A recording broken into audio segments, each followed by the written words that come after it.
Coucou les amis Facebook et YouTube et mes jolies geekettes, mes jolis cœurs. Bienvenue pour aujourd'hui sur Philatongmo et les geekettes 100% culture geek.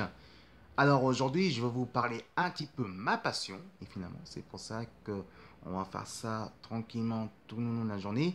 Donc, je vous annonce le matin et puis dans la matinée, vers la fin de la matinée, je vous ferai la vidéo justement pour ma passion quoi. Voilà, c'est ma passion. Voilà, c'est ma passion, c'est les comics, c'est les jeux vidéo. Oui, Michael Jackson, évidemment, il y aura Michael Jackson aussi dedans. Ça, Michael Jackson, je vous dis, c'est un peu plus tard, ça sera le 25 juin. Hein, donc, on parlera encore, si vous voulez parler, il n'y a pas de problème. Mais je ne vais pas parler tous les jours. Je sais que je suis fan de Michael, il y a certains qui sont fans, moi aussi je suis fan, et aussi, je fais aussi ma passion. Alors, euh, certains me posent la question, évidemment.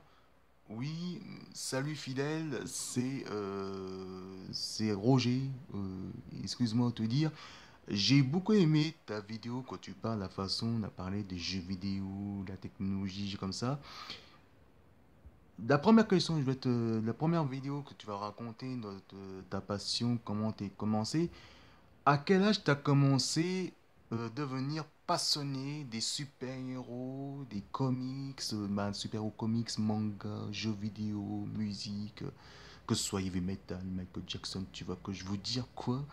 Euh, à quel âge t'as commencé à tomber bercement de ton enfance de dessins animés aux cultures jeux vidéo et culture geek et jusqu'à maintenant tu deviens testeur bénévole et bien sûr, animateur, chroniqueur bénévole Culture Geek. Voilà, je te pose la question, c'est à toi de me répondre. Allez, salut mon coco. Tous. Eh ben, Roger, c'est bien gentil, il me pose la question et je veux te répondre sincèrement. En fait, j'ai commencé à tomber le Culture Geek justement bien assez tôt, hein, qu'on peut dire. Mon premier passion que j'ai tombé, c'était au moment de génération de Club Dorothée, évidemment. Ouais, je sais pas que ça. Moi, j'ai commencé à regarder justement sur Antenne 2 à l'époque, c'est un qui connaît Antenne 2, de créer bien sûr, une émission qui s'appelle Créer A2. Donc c'est avec Dorothée, Jackie, il y avait aussi Cabu, donc Cabu, qu'on se souvient évidemment, qu'il est toujours notre cœur. Et est-ce que je suis Charlie? Oui, mais moi je suis né en France, je suis aussi Charlie. Mais moi je défends plus côté défendre l'expression liberté, de culture geek, de jeux vidéo et côté des comics évidemment, des bouquins, bah, évidemment aussi des bandes dessinées, voilà, et aussi notre dessin animé de l'enfance. Alors moi je suis Charlie aussi, couture BD et couture geek. La première fois que j'ai commencé à plonger là-dedans, c'était que j'étais à l'époque avec ma mère justement, nous envoyer en vacances dans sa station qui s'appelle le Petit Phare de Pauvres. C'est-à-dire que c'est la famille d'accueil qui accueille justement pour les vacances d'été. Parce qu'à l'époque, voilà, c'était ça. À l'époque. Et j'étais allé voir justement un famille d'accueil qui sont super sympas pour moi. Ils sont gardés à vie dans mon cœur. Ils s'appellent Monsieur et Madame Bernard en tout cas.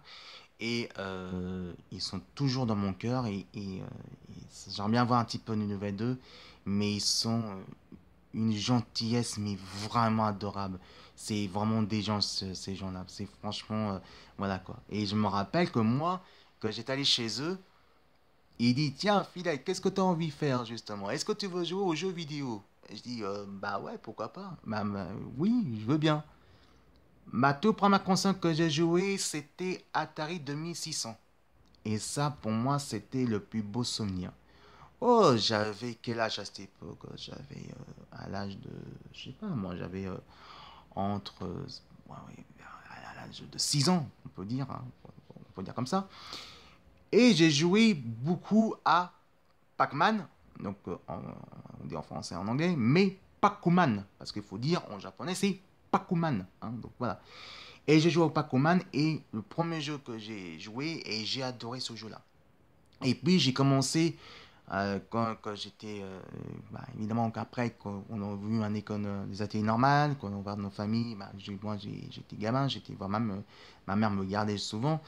Et chaque mercredi après-midi, évidemment, il y avait Créera 2, justement, qui était sur Antenne 2. Et j'ai commencé à regarder des dessins animés. Des dessins animés comme Abator, comme Goldorak, hein, Goldorak Go. Et bien sûr, j'ai commencé à regarder, évidemment, Ulysse 31, Capitaine Flamme. D'ailleurs, que je vous rappelle que Capitaine Flamme, c'est pas un manga. Capitaine Flamme, évidemment, c'est un roman CSF américain le titre s'appelle évidemment The Captain of Future. Mais c'est au début des années 80 que les productions dessins animés japonais, les japonais qui a fait transférer le roman The Captain Future en série animée. Donc au départ, c'était pas un manga, c'était un roman au départ. Voilà, faut pas mélanger les choses. Et puis après, j'ai commencé à jouer au jour de mon premier anniversaire quand j'avais entre 10 ans et 11 ans, que mon frère m'a offert la Mega Drive. Et là, j'ai tombé vraiment fan de ce jeu-là. Et c'est à partir de là que j'ai commencé. J'ai joué, que je vous ai dit, que je vous ai envoyé sur la vidéo hier, Street of Rage 2, j'ai joué Sonic, j'ai joué aussi Disney, j'ai joué toutes sortes, évidemment. Mon meilleur souvenir, justement, de jeux vidéo sur la Mega Drive, c'est bien sûr, évidemment, Moonwalker. Moonwalker, pour moi, c'est le plus beau jeu d'arcade que j'ai joué avec mes frères, évidemment. On a joué et par contre, la fin, c'est vrai qu'il est très dur à jouer à la fin. Mais c'est un coup plaisir à entendre notre tube, évidemment, le tube de Michael Jackson, justement, de Thriller, à bien sûr, à Bad jusqu'à Moonwalker. Pour moi, c'était le jeu idéal. En plus, moi, que j'ai eu la chance à l'école, quand j'étais adolescent, évidemment, j'ai joué Moonwalker en bande arcade. Et ça, c'était la bombe. Ah oui, ça, c'est la bombe, bébé. C'est la bombe, ça, on peut dire. Et puis après, j'ai commencé à plonger dans les comics à l'âge de 12 ans. Et c'est à partir de 12 ans que j'ai commencé à poursuivre les comics et j'ai poursuivi les mangas. J'ai commencé à écouter Nirvana, de grunge, évidemment le rock grunge. Et après, j'ai commencé à écouter Metallica. Et par la suite, moi, je viens pas naturellement. Je fais pas, ouais, je fais ça comme ça, comme ça. Non, moi, c'est naturellement que je fais. Hein. J'ai fait tranquillement, naturellement, je suis jour après jour, après jour, après jour. Et puis, évidemment, il y a aussi Game One. Et donc, Game One est arrivé, bien sûr, en 98. Non, c'est pas en 98, c'est arrivé, bien sûr, en 99. Mais la chaîne a été créée, bien sûr, en 1998. Donc, c'est pour ça que d'ici l'année prochaine, on fêtera la 20e anniversaire de Game One. Et c'est à partir de Game One que j'ai commencé vraiment à tomber passionné culture geek de jeux vidéo. Moi, en fait, oui, Club Dorothée, c'est un bon souvenir. Mais moi, c'est beaucoup différent de Club Dorothée que j'ai tombé. Moi, je suis plus côté plongé grâce aux cultures ludiques, mais plus assez proche côté assez pop musique. Mais moi, c'est par les comics, par les mangas, et aussi, évidemment, grâce à la chaîne de Game One. Parce que si Game One, évidemment, et aussi grâce au Club Dorothée, parce que au départ c'était Club Dorothée et après c'est Game One. Et puis, un jour après jour, évidemment, je regardais aussi au plus de geeks. Et au plus de geeks, ça commençait à devenir plus intéressant pour moi.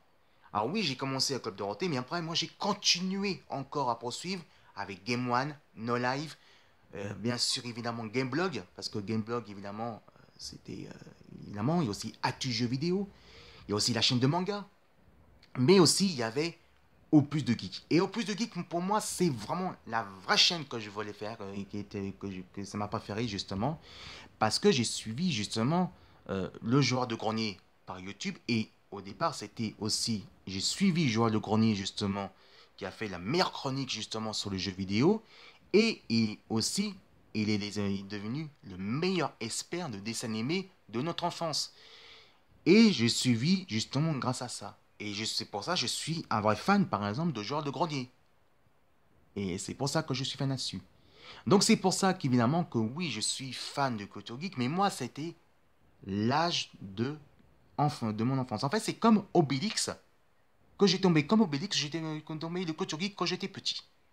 Voilà. Et, il y a Obélix qui ont posé un potion magique, et ben moi, c'est la même chose. C'est Obélix que j'ai tombé Culture Geek quand j'étais tout petit. Voilà. C'est tout qu'on peut dire.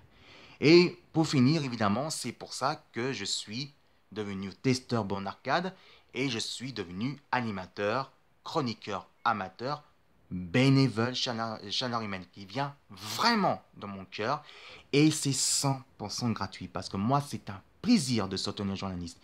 Pourquoi je soutiens un journaliste? Et ben, je vais vous dire justement dans la deuxième partie. À tout de suite, mes amis Facebook. À tout de suite, mes amis YouTube, YouTubeuses. Et à tout de suite, mes jolies geekettes, mes jolis cœurs.